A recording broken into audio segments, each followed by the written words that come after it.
흔들리면서 천둥 치는 소리가 나더라고요. 트럭이 건물을 들이받았나? 그런 생각을 했어요. 저는 거실에 누워있었고 남편도 안방에. 근데 집안이 진짜 흔들렸어요. 내가 느낀 거는 한 4초?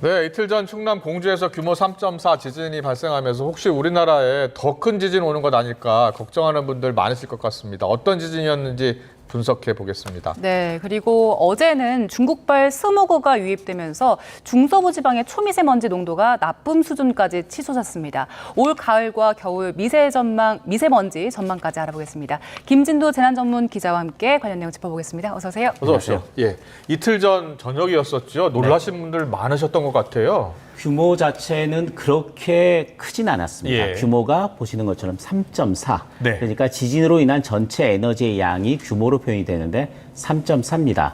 올해 일어난 지진이 모두 충남 공주 지진까지 87차례였는데 그 가운데 5번째로 강한 지진이었습니다. 그러니까 아주 뭐 엄청난 지진이고 피해가 날 정도는 아니었는데 내륙에서 난 지진입니다. 그렇죠. 내륙에서 난 지진이고 보시면 진원의 깊이가 12km. 우리나라에서 보통 나는 지진이 10에서 14km 정도 나는데 아주 얕은 위치에서 났기 때문에 그만큼 흔들림이 심했습니다. 네. 그 부분을 조금 더 설명을 드리면요. 그 땅속 깊이에서 지진이 발생하는 위치가 진원입니다. 네. 그리고 수직으로 올라온 지표를 진앙이라고 부릅니다. 그런데 이번 지진은 규모가 3.4였죠. 그런데 진도라는 거는 흔들림의 정도입니다. 진앙에서 가까우면 진도가 훨씬 높고요.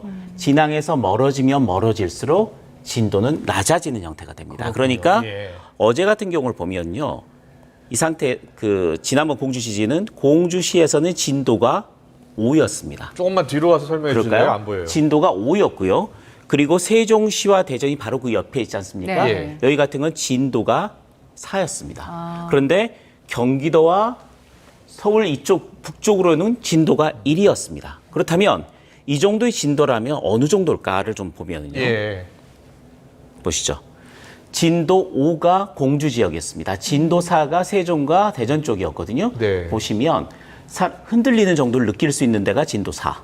그리고 공주 지역에서는 거의 모든 사람이 진동을 느끼고 창문이 깨질 수도 있는 정도 수준이었기 때문에 그 주변에 계신 분들은 천둥 소리가 났다. 뭔가 뭐 폭탄이 터지는 것 같았다. 이런 소리를 듣고 굉장히 많은 신고를 하게 된 거죠. 그렇군요. 네. 그리고 지진이 발생했던 시간도 보니까 9시 45분, 10시쯤 됐으니까 아마 다들 쉬고 계실 때 많이 느끼셨을 것 같아요. 네네. 정부는 어떻게 대응을 했습니까? 우선은 중대본부 같은 경우는 비상 1단계를 발령을 했습니다. 우선은 지진이 내륙에서 일어났고 흔들림이 강했고 국민들이 많은 놀라신 분들이 많았기 때문에 비상 1단계로 내리고 나서 상황을 체크를 했는데 그들의 피해는 없었습니다. 놀라신 분들은 많고 신고 전화는 많았는데 피해가 발생한 건 없었고요.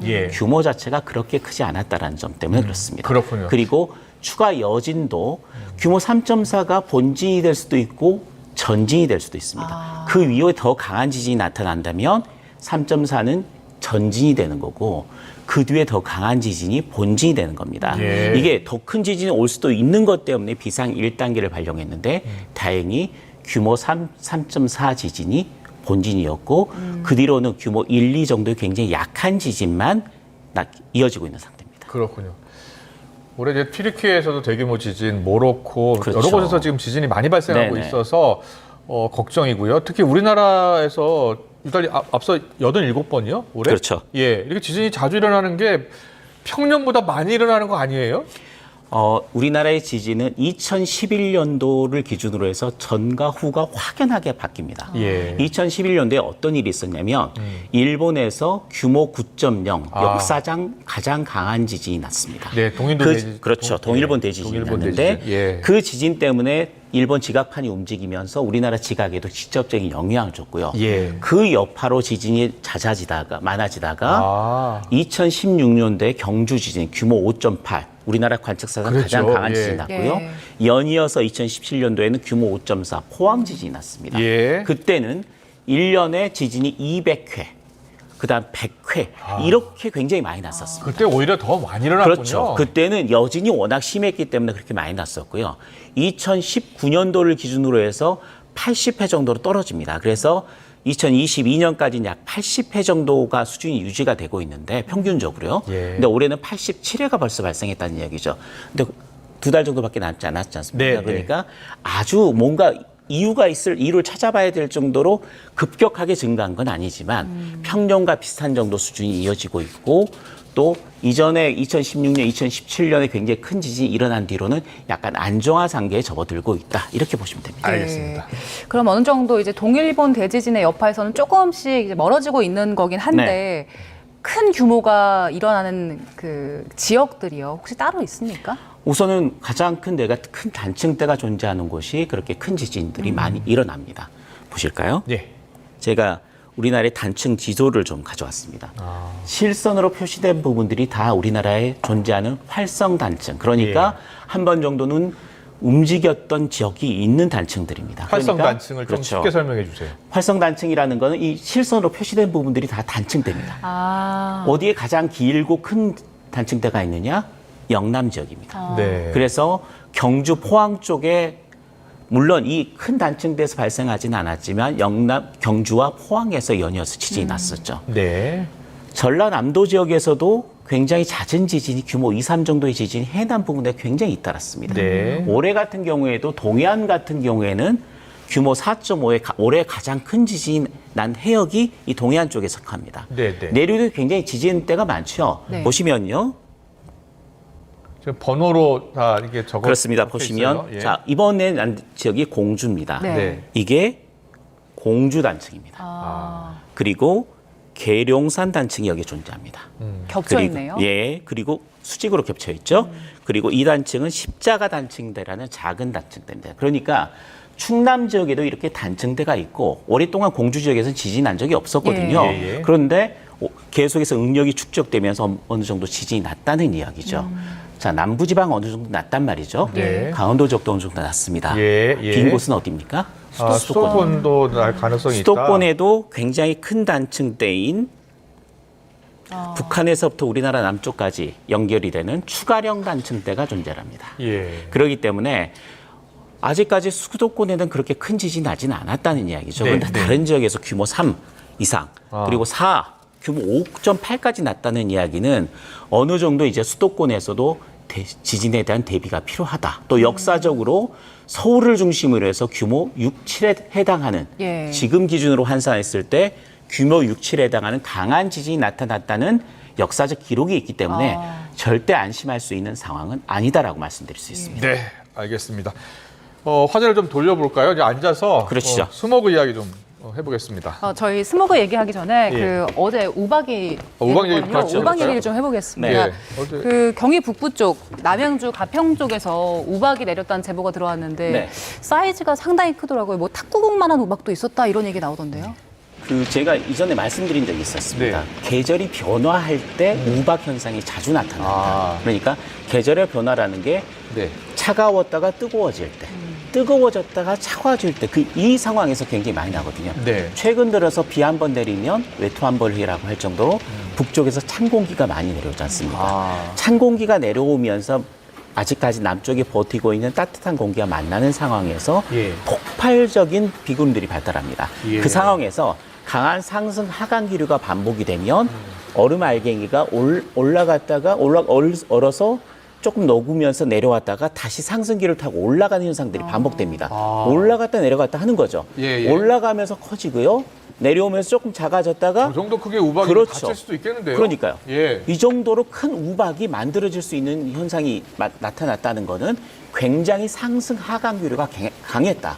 그 상황에서 저렇게 국지적으로 우박 현상이 나타나고 보시는 것처럼 인명 피해가 날 수 있을 정도로 시설물 피해가 날 수 있을 정도로 굉장히 굵은 우박이 내릴 수 있는 시기가 가을과 겨울이 교차하는 시기. 그렇군요. 찬 공기가 본격적으로 내려오고 아직까지 낮 동안 선선한 기운이 남아있는데 갑자기 찬 공기가 내려오는 경우 이럴 때 굉장히 주의해야 되는 상황입니다. 그렇군요. 계절이 바뀔 때 저런 우박이 떨어질 수 있다. 그래서 지난 5월인가 6월에도 우박을 우리가 봤었잖아요. 그렇습니다. 예. 그렇죠.